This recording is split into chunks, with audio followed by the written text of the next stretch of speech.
नमस्कार. आज आपण बनवणार आहोत महाराष्ट्रीयन स्टाईल दाल मखनी. ऐकायला थोडं वेगळं वाटत असेल, महाराष्ट्रीयन स्टाईल डाळ मखनी, पण हो, एकदा या पद्धतीने करून तर पहा. त्यासाठी 1 वाटी उडदाची डाळ स्वच्छ धुवून कुकरमध्ये थोडंसं मीठ टाकून एकदम मऊ शिजवून घेतलेली आहे. ही उडदाची डाळ शिजण्यासाठी साधारण 3 ते 4 शिट्ट्या करून घ्या आणि 1 वाटी उडदाची डाळ शिजण्यासाठी मी 3 ग्लास पाणी टाकलेलं आहे. आणि हो, जर तुम्ही माझ्या चॅनलला नवीन असाल तर नक्की सबस्क्राईब करा. व्हिडिओ शेवटपर्यंत नक्की बघा. मी रोज एक नवीन रेसिपी तुमच्यासोबत शेअर करत असते, जी रोजच्या स्वयंपाकात तुम्हाला खूप उपयोगी पडेल अशी. आता दाल मखनी बनवण्यासाठी 2 बारीक चिरलेला कांदा, 2 मोठ्या साईजचे टोमॅटो बारीक चिरलेले, अद्रक लसूणची पेस्ट 1 ते 1.5 चमचा आणि कोथिंबीर हे सर्व इन्ग्रेडियंट्स कट करून घ्या. त्यानंतर गॅसवर कढई ठेवा. त्यामध्ये 3 ते 4 चमचे तेल टाका. त्यानंतर त्यामध्ये अर्धा चमचा जिरे, अर्धा चमचा मोहरी आणि बारीक चिरलेला कांदा टाकून व्यवस्थित फ्राय करून घ्या.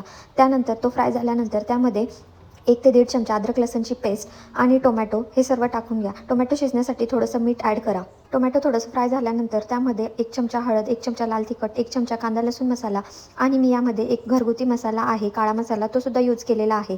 तो ऑप्शनल आहे. जर तुम्हाला आवडत असेल तर तुम्ही यूज करू शकतात. त्याचबरोबर यामध्ये मी 1 चमचा मॅगी मसाला ॲड केलेला आहे टेस्टसाठी, तो देखील ऑप्शनल आहे. आता हे सर्व मसाले व्यवस्थित फ्राय झाल्यानंतर त्याला तेल सुटल्यानंतर त्यामध्ये मऊ शिजलेली उडदाची डाळ थोडीशी चमच्याने कुकरमध्ये घोटून ती त्यामध्ये ॲड करायची आहे आणि 5 ते 7 मिनिटं मंद आचेवर व्यवस्थित शिजवून घ्यायची आहे.